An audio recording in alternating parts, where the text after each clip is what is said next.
Jocurile Olimpice ce încep 27 iulie la Londra. În plus, Chris Smalling și Nemanja Vidic sunt accidentați.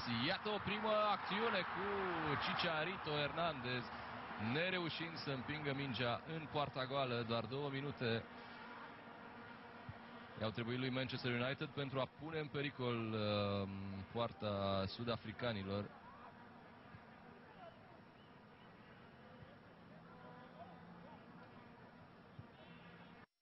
Contraatacul lui United, mingea în stânga pentru Federico Macheda și este gol, 1-0 pentru United. Sunt mulți fani ai diavolilor în stadionul din Durban.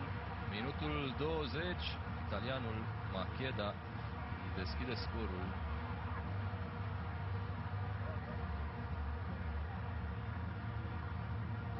Cât de bine i-a pasat Berbatov în gaură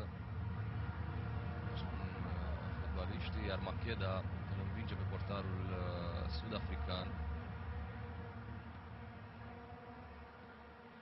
33 de meciuri a bifat Macheda, produs al lui Liverpool.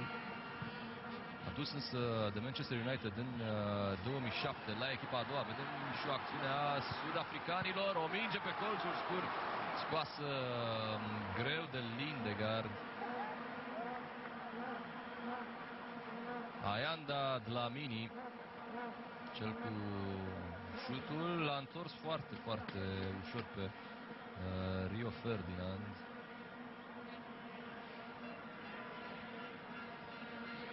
Fostul capitan al naționalei Liberiei, Dooley Johnson, a jucat împotriva echipei de rezerve al lui Manchester United în 2008 la un trial organizat la Birmingham.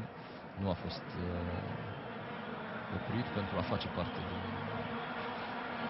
lotul echipei secunde al lui Manchester United. Acum ocazie pentru Amazulu, mingea trimisă pe lângă poartă de același Dlamini. Minutul 39.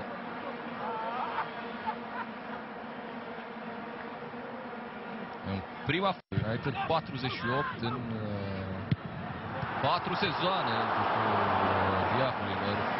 Ce intervenție a golkeeperului lui Amazulu, șutul aceluiași Dimitar Berbatov. Excelent execuția. Păcat că n-a intrat mingea în poartă. A fost un gol fabulos, un gol pe care